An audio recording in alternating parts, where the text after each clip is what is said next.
Test 6. You will hear a number of different recordings and you have to answer questions on what you hear. There'll be time for you to read the instructions and questions, and you have a chance to check your work. All the recordings will be played only once. The test is in 4 sections. At the end of the test, you will be given 10 minutes to transfer your answers into your answer sheet. Now turn to Section 1. Section 1. You will hear a talk between a student and an accommodation officer. First, you have some time to look at questions 1 to 10.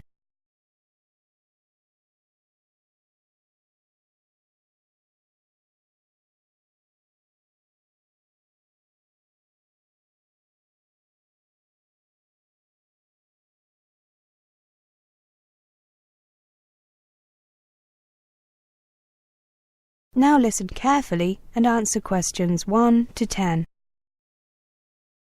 Hello, how may I help you?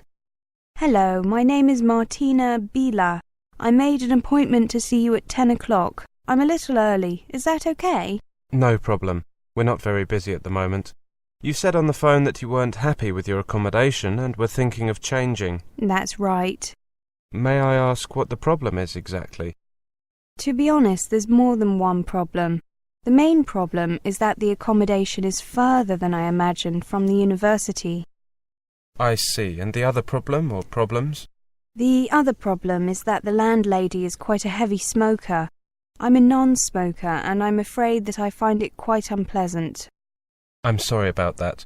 Weren't you given the option of accommodation with smokers or non-smokers? I'm afraid that's really my fault. I don't mind light smokers, but I didn't get my accommodation organised very much in advance, so most of the accommodation had gone by the time I applied. However, a friend told me that there is sometimes accommodation, accommodation becomes available mid-term because some people leave the university or change their place, the place where they live, so I thought maybe... I see. Yes, it is important to arrange accommodation well in advance, though it isn't always possible. However, your friend was correct. We do get some accommodation available mid-term. Just give me a minute to find your details on the computer. Yes, of course. Now, your current address is 43 Parkway Drive, isn't it? Yes. Yes, that's a fair way away. The bus connection isn't too good either, is it?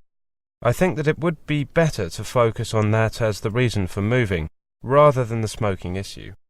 However, I will change the information in the computer to say that this accommodation is only suitable for smokers or people who don't mind heavy smokers. That way we can avoid similar problems in the future. That sounds like a good idea.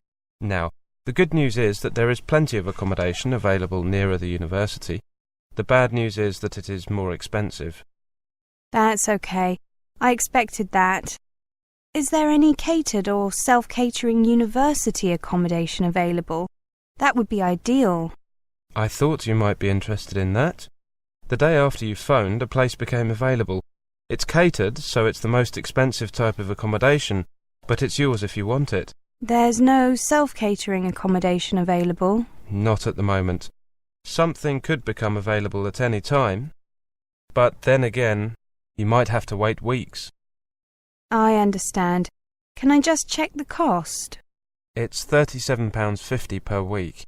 You also have to pay £23.15 during the Christmas and Easter holidays, regardless of whether you are there or not. That sum doesn't include meals during those periods. But summer holidays are not included. That's right. Students are permitted to stay in university accommodation during holidays, but they usually have to move to a different flat. I see. And do I pay monthly? Yes, but don't worry if you're a few days late. It happens quite often, and we don't mind too much. Can I see a picture of the accommodation? Sure. It looks like this. You can see that there is a single bedroom for each student and a common living room and bathroom. There are no cooking facilities, but many students buy a microwave. Can you tell me anything about the people I'd be living with? There are 2 girls there. One is British and one is Indian. They are studying law and marketing, respectively. They're the same age as you, 20, and they're not smokers. That sounds perfect. If I don't give my landlady a month's notice, she gets to keep the deposit, doesn't she? That's normally stated in the rental agreement, yes. I'd like to be able to keep this university accommodation available, but I'm afraid I can't. If someone else wants it and takes it... I understand. I'll take it. Can I move in on the first day of next month? What day is today? 22nd. Yes, that should be fine. Give me a minute to print out the standard rental agreement. That is the end of section 1. You now have half a minute to check your answers.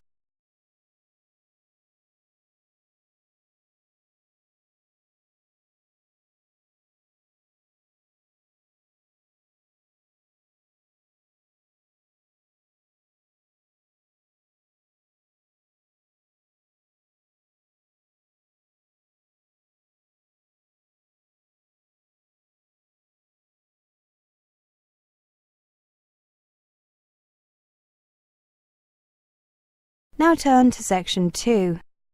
Section 2. You'll hear a lecture. First, you have some time to look at questions 11 to 20.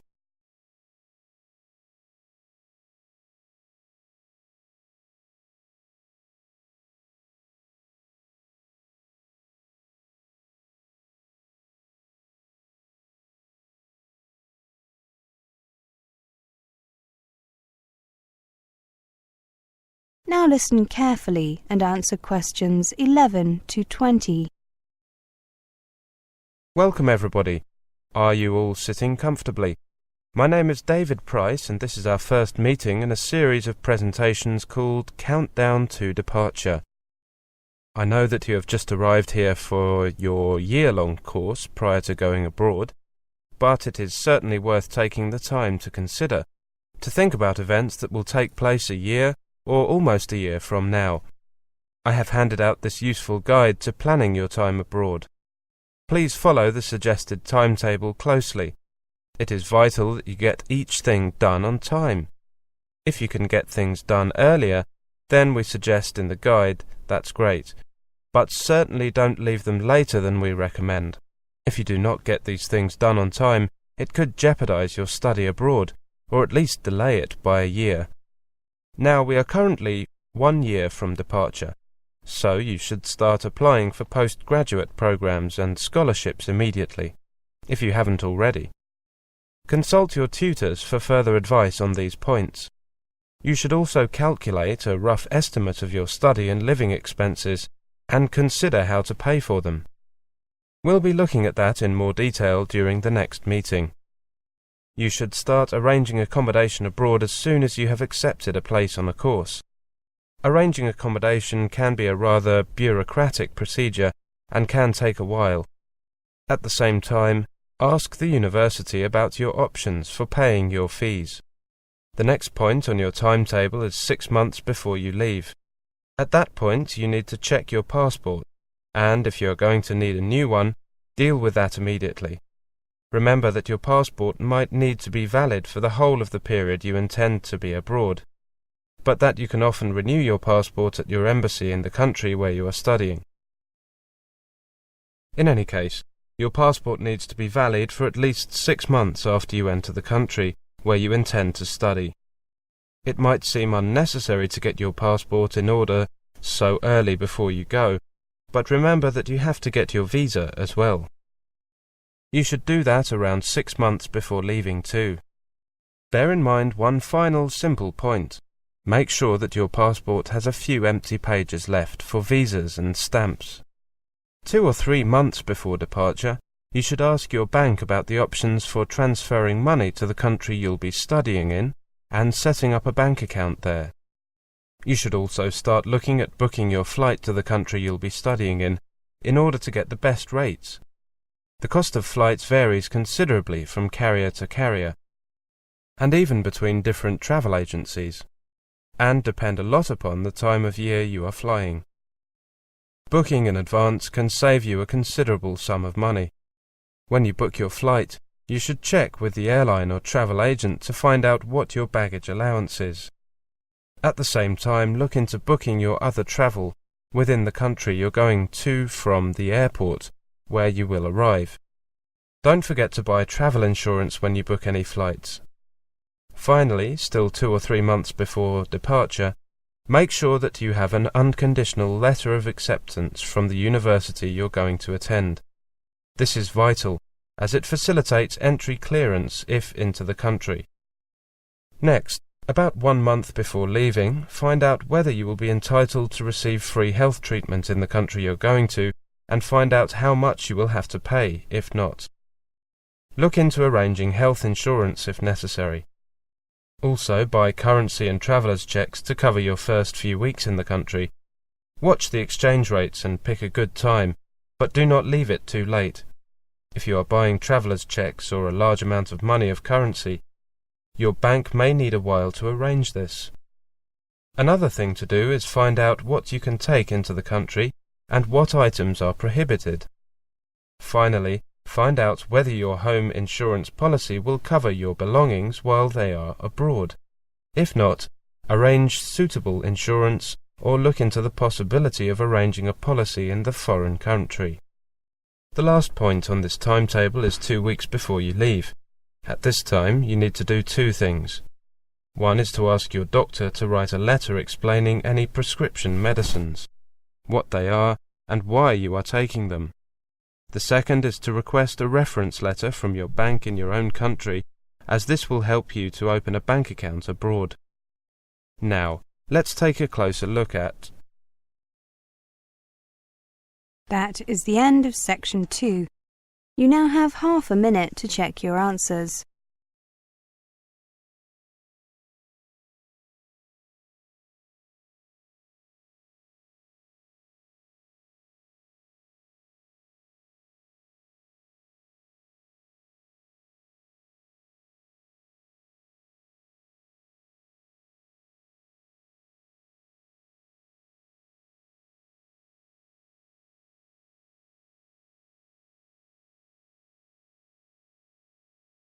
Now turn to section 3. Section 3. You will hear a conversation. First, you have some time to look at questions 21 to 30.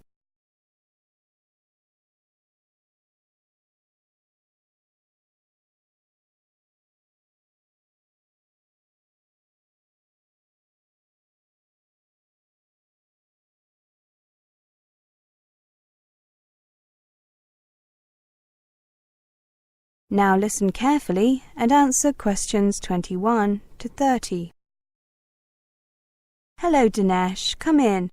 You said on the phone that you had a few problems to discuss with me. Tell me what they are and I'll see what I can do to help. Thank you very much, Professor. I've been having some problems adapting to the style of learning at a British university and was hoping you could give me some advice. I'll do my best. You won't be the first overseas student to have problems. What's your first problem? Well, my first problem is organising my time. I mean, after I worked out my timetable for lectures, seminars and tutorials, I was surprised to find that I had quite a lot of free time. However, that's how it looked on paper, and not as it has turned out in reality. I see. Take control of this time and organise it carefully. Time that is not organised can disappear very quickly, leaving you rushing to catch up on your work or even running out of time altogether. Learn the essentials of time management. First, make weekly or monthly plans that set out your study targets for the week or month ahead. Schedule time for reading and work out roughly how much you want to read in each session. Plan time to research and write your essays or prepare projects, so that you do not have to stay up late doing them at the last minute. Have you made such a plan? No, I haven't. That's obviously something I should do. I can easily fill that free time with extra studies. No, that's not what I mean. Don't plan to spend all your extra time studying.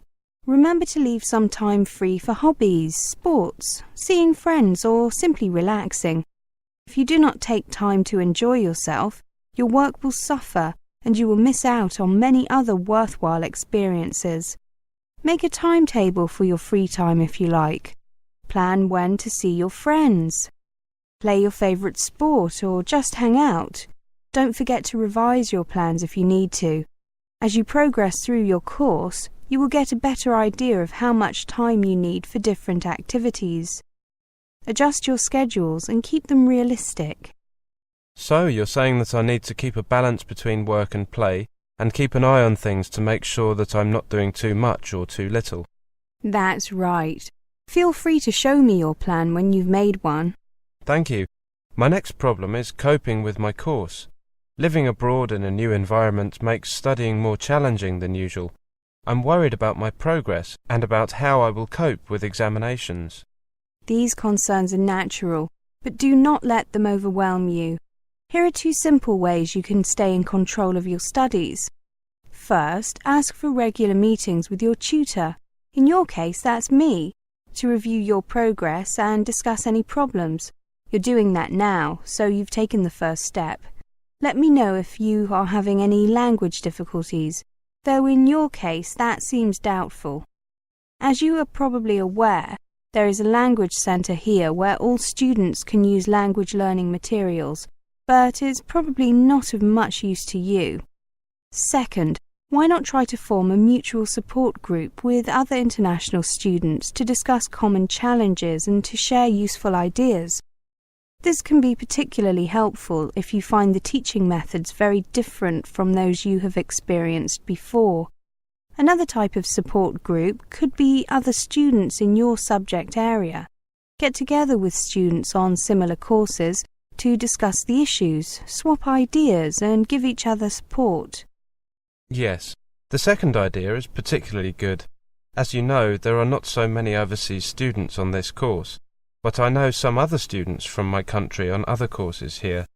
I think that I feel overwhelmed because I have set myself unrealistic goals. Just talking to you has made me realize that I need to take a more realistic approach and put my problems into perspective.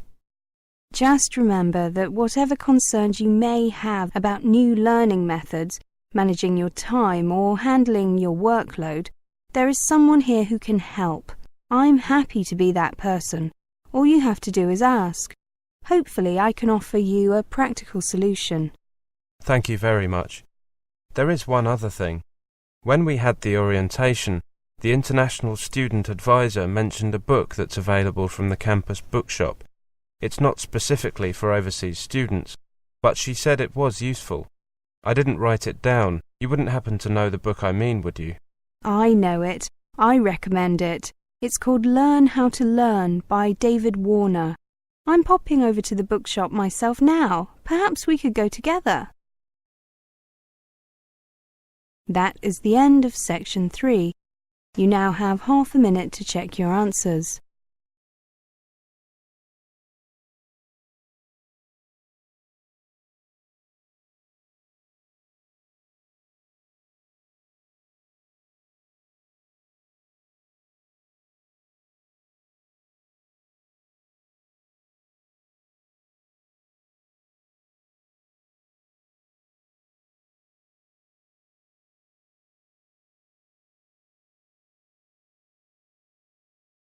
Now turn to section 4.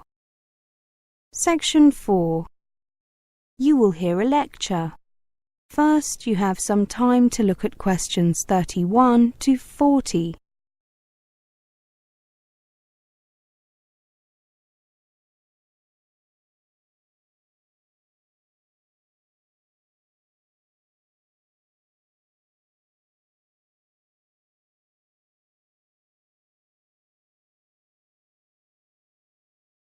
Now listen carefully and answer questions 31 to 40.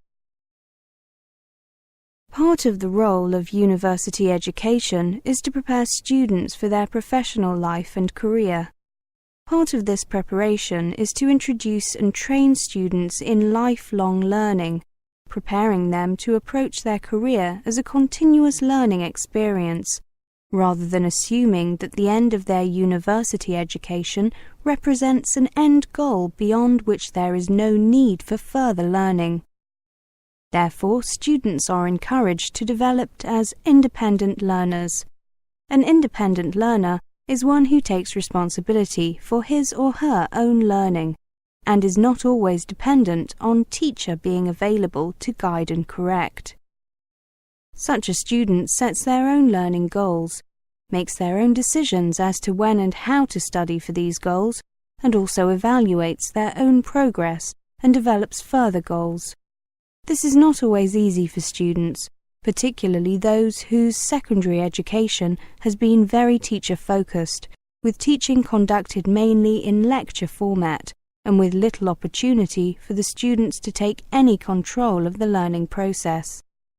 At university, while much teaching is conducted via lectures, students are expected to become increasingly independent in their learning. Departments approach this issue in a number of ways. For example, they might provide personal mentors. This could be a student or a member of staff who is available to discuss problems that the student might have and who will support the student in the process of becoming an independent learner. The second one requires the student to make certain choices about their course, either in the elements they choose to learn or in the way in which they choose to learn them. Thirdly, there is the provision of learning opportunities outside the confines of the campus, including study trips and student exchanges. In the English Language Centre, we try to help the development of learner independence. This English Language Centre is a self-access one. A self-access centre is a place where learners come voluntarily to improve the subject that they are studying. In the case of the English Language Centre, we focus on English language. In a self-access centre, it is the student who decides what to study, when to study, how long to study, what materials to use, how to use the materials, and how to assess effectiveness. The learner is not, however, left totally alone. Learners are encouraged to come to the centre in groups, so that they can help each other in the learning process, and there is also always an English teacher available to answer any questions that students might have, to discuss their progress, and to help the learner assess their work. Let's take an example. Mary and her friend Jim have decided they need to improve their report writing skills. They decide to go to the ELC twice in the next week, for 2 hours each time, from 5 o'clock to 7 o'clock. The first thing they do is talk to the English teacher there, to help them identify what particular elements of writing a report they find especially difficult. Having done this, they identify suitable books, videos, or computer programs from the index, with help from the teacher if needed. Looking at the materials, they decide which to use first, and how to best to use it. Working through the materials, they discuss problems with each other, compare notes, and evaluate each other's work and progress. This process of working together is important, as the students are able to support each other in the learning process. Of course, sometimes they need more help, and so they ask the English teacher at the centre. When they have finished their studies, they review what they have studied, with help from their notes, and evaluate the extent to which they have, or have not, achieved their initial aim. In the light of this, they will decide to either do more work on the same topic, or move to another topic, either related to this one or something completely different. There are many ways students can improve their English independently of a teacher. Firstly, they can use English language videos in conjunction with learning activities, such as exercises to practice particular listening skills, questions to lead discussions on the topic introduced by the video. They can do follow-up tasks that use the content of the video to focus on other language skills, such as learning vocabulary or understanding the grammar used by the characters in the video.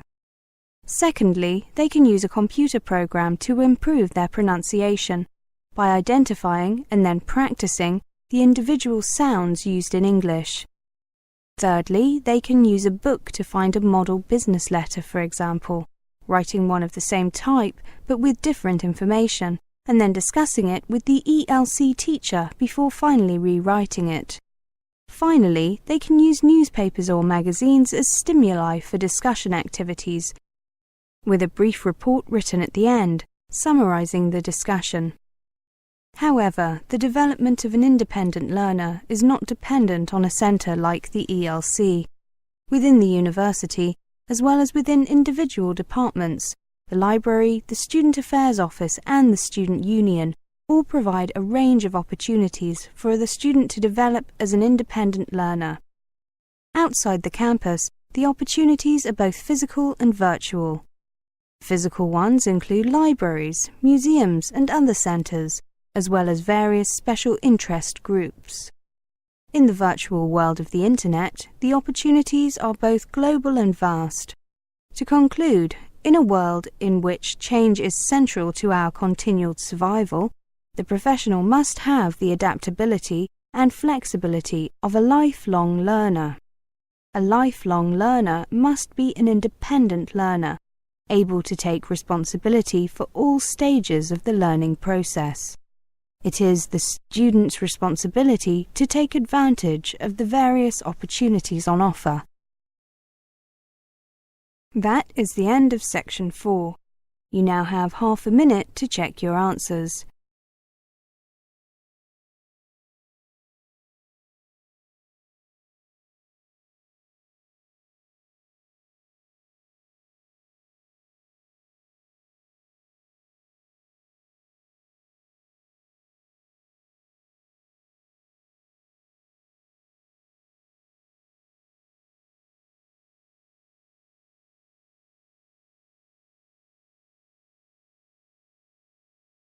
That is the end of the listening test, the Ielts test. You now have 10 minutes to transfer your answers to the listening answer sheet.